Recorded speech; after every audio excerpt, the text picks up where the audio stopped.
So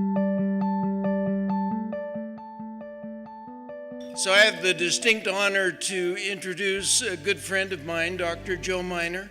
He and I worked together for more years than I can count, as I represented the state health department and he was the director of the Utah County Health Department.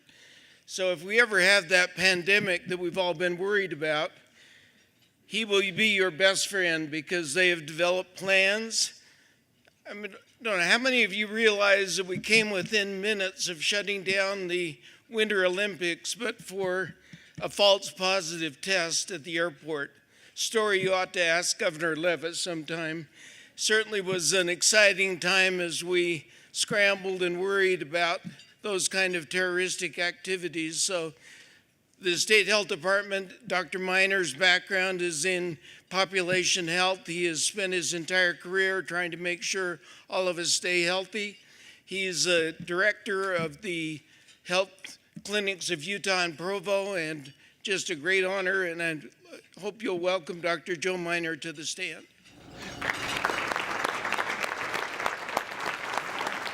Thank you, Doug, very much. My whole career, as Doug mentioned, has been in preventive medicine, public health, and trying to keep populations healthy. When I meet with the governor's cabinet, I tell them, you are all doing public health. Public health, there are implications in what everyone does in public health, and this is a diagram of how we have a huge orchestra. Public health serves as a catalyst or a coordinator of much of what goes on, but everyone is responsible from, and there's one that's not on there actually, and that's economic development. Again, has a huge effect on the health of the public. But it includes neighborhood organizations, civic groups, schools, first responders, emergency medical services, public safety, corrections, and so forth.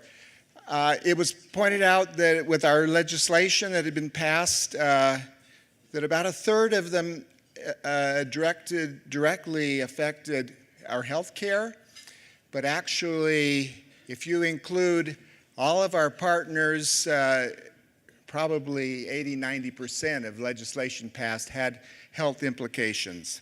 These are the 10 greatest accomplishments or achievements of public health over the last century.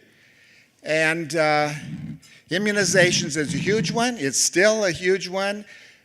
One of the issues now is, as the Spanish philosopher George Santayana said, those who fail to remember history are condemned to repeat it. Immunizations had a huge impact on the health of the public. Diseases that were horrible scourges have essentially disappeared. Because of the successes, too many in recent generations don't even think they're needed. And so we have a big push to have immunization exemptions, but as you see, we have a recurrence of immunization outbreaks. Motor vehicle safety has been a huge improvement through the years. Workplace safety used to be a very common cause of injury and death. Control of infectious diseases. Antibiotics and immunizations, but antibiotics have had a tremendous benefit to us with addressing infectious diseases.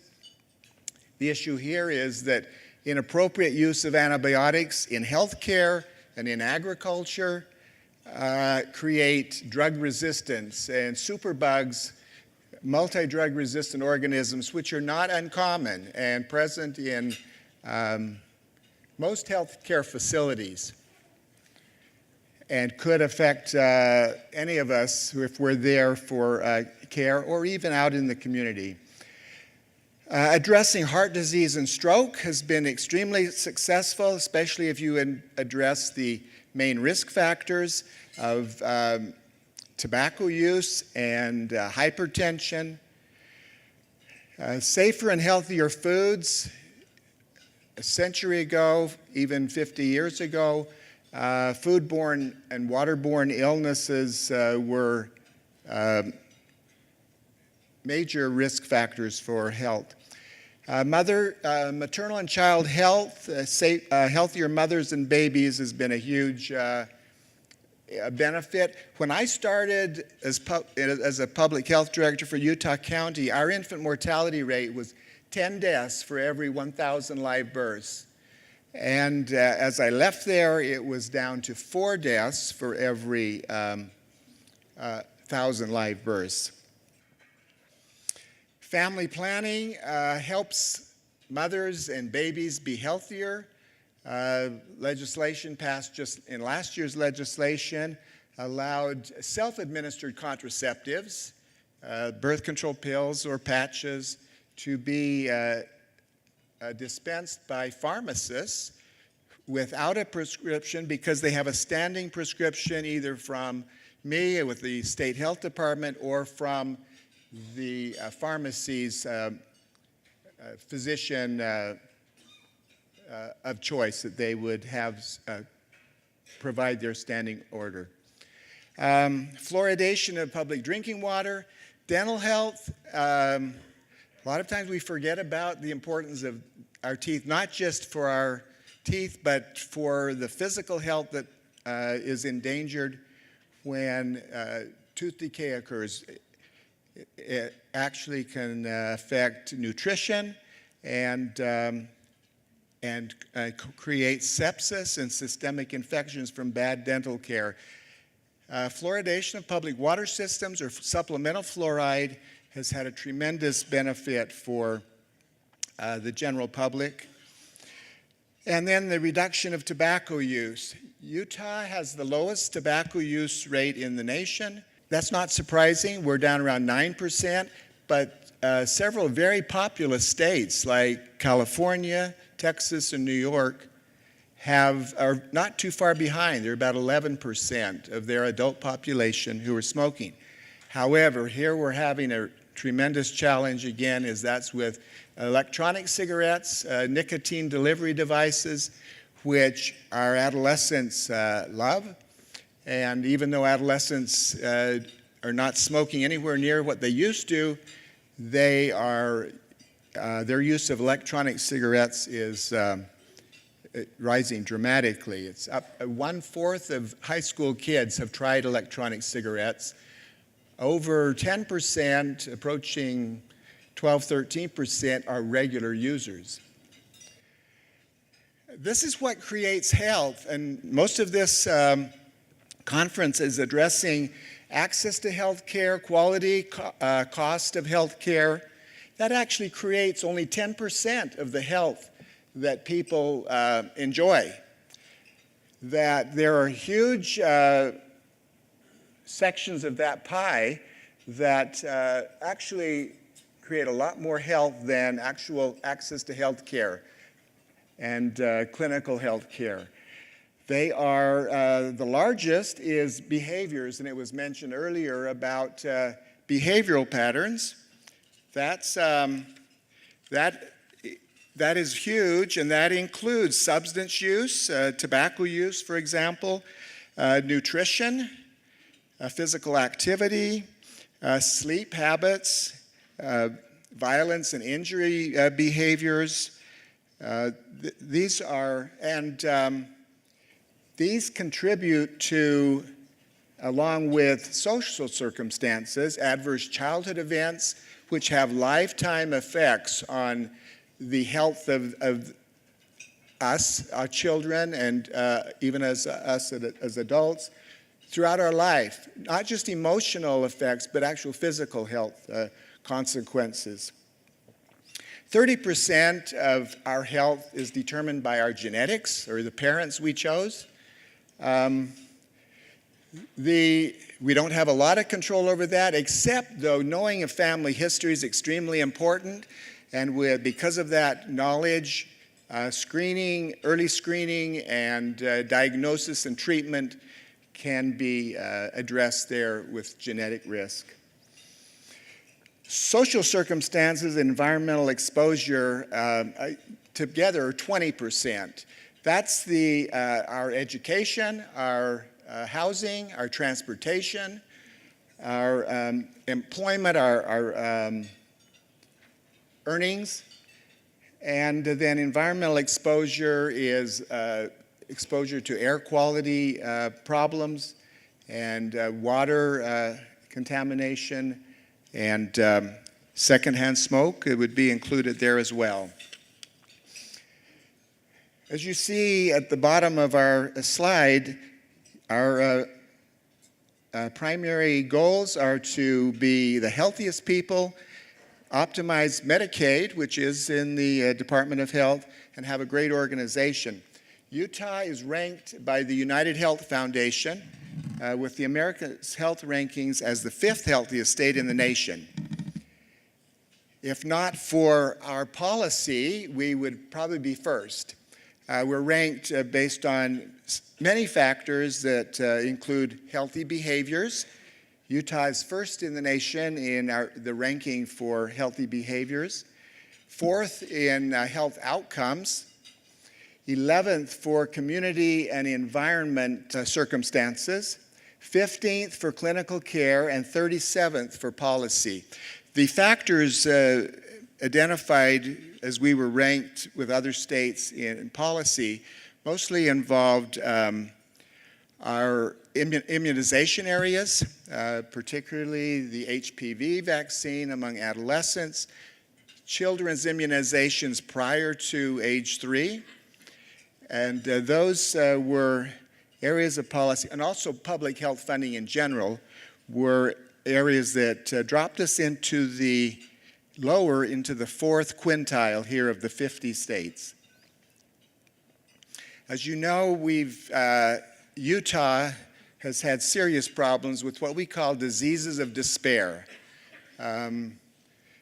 Again, related to that big behavior section of the pie of what actually creates health. We were the 4th or 5th, had the 4th or 5th highest opiate overdose death rate in the nation. We're now down more like 15th to 20th, partly because we've seen some success here, not only with prescription opioid overdose death decrease, but now finally a decrease in our heroin overdose death rate. But most of the improvement that we have in the ranking is related to how much worse other states have gotten. That's a sad commentary on why we're better, is because so many other states are worse. And then in suicide, again, a disease of despair. Utah has the 5th highest suicide rate in the nation. All of the Intermountain states are far above the average suicide rate per capita in the nation. But a lot of times when these rankings occur, everyone's really close together, and it's just a decimal point that separates them. This is not true in suicide. Our rate of 24.5 deaths for every 100,000 population is actually in many of the northeastern states, upper northeast states, they are down around 7 deaths for every 100,000, less than a third of what we experience here in Utah.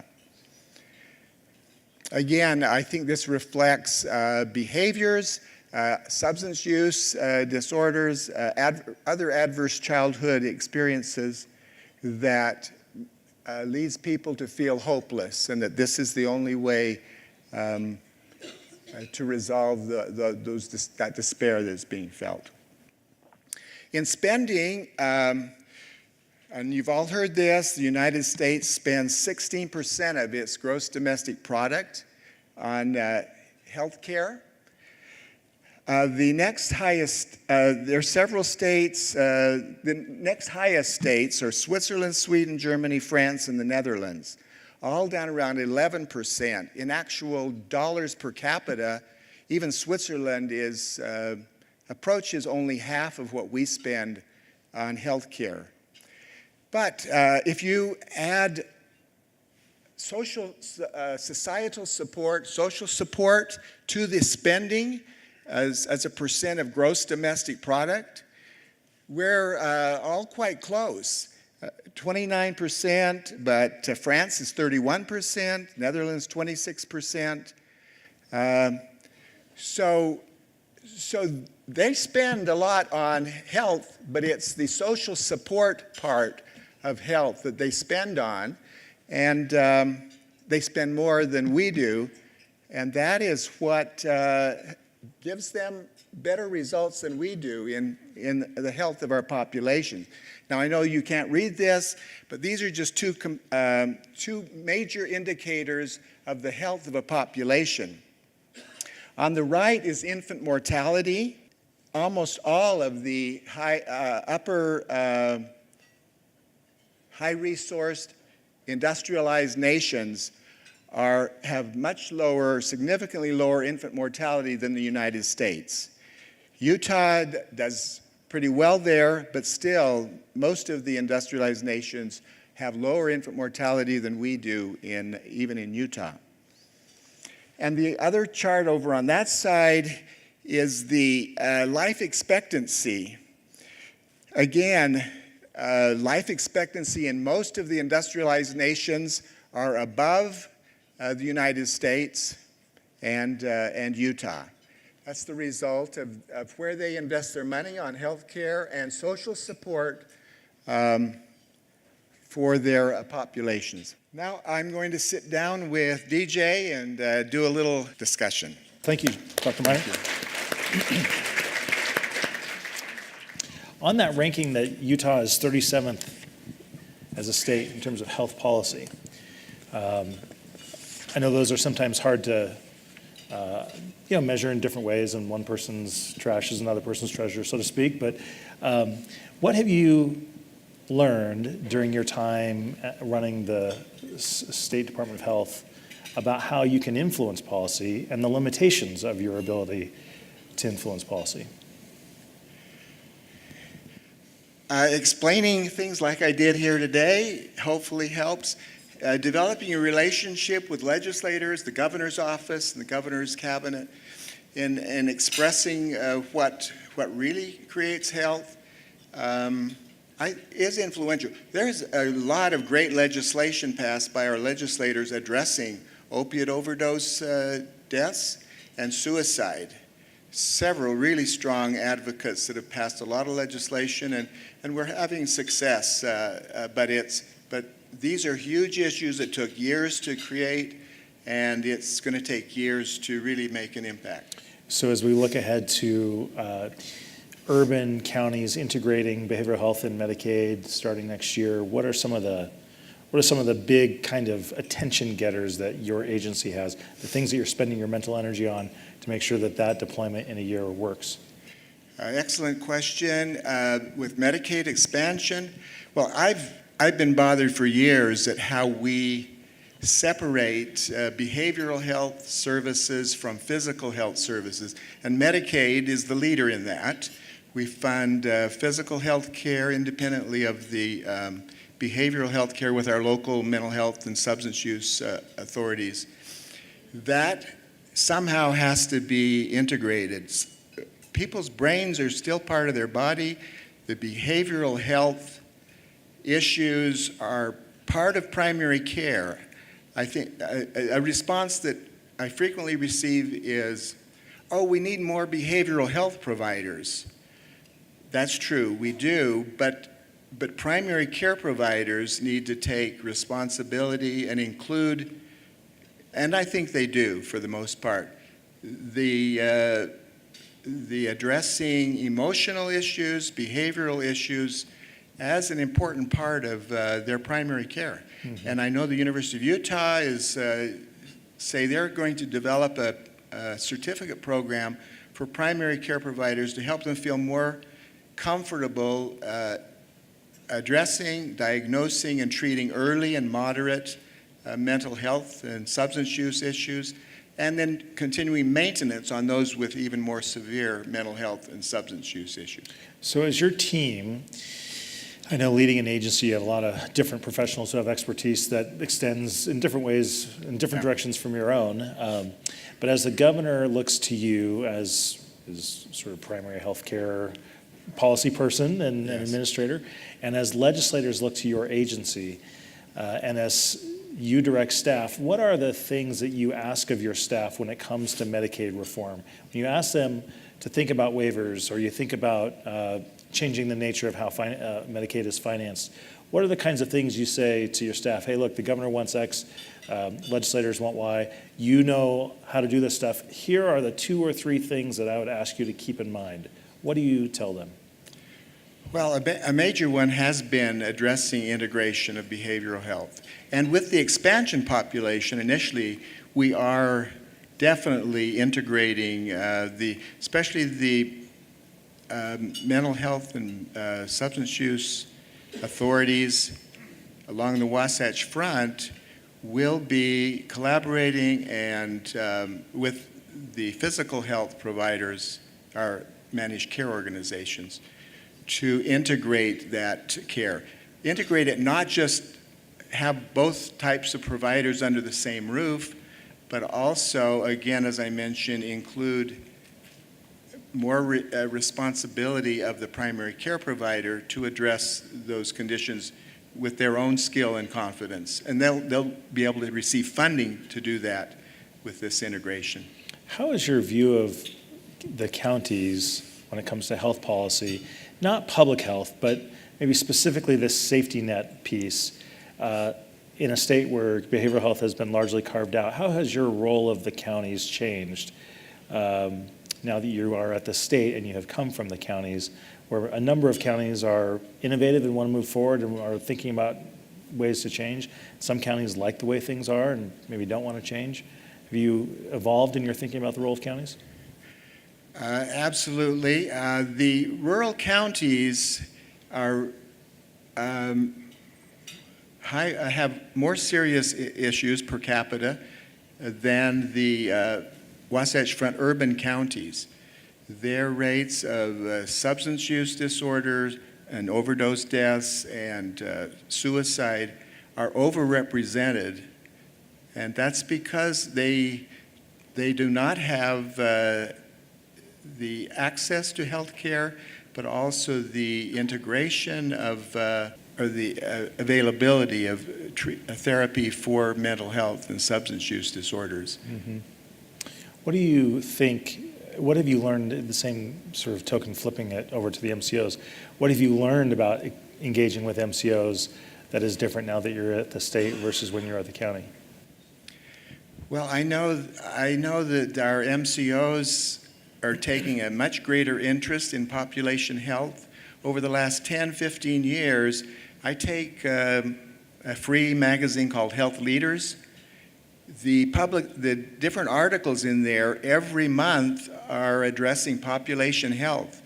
And that's a huge focus now, I think, on health providers, both and health funders, addressing the how do you keep our population well, especially with our managed care organizations.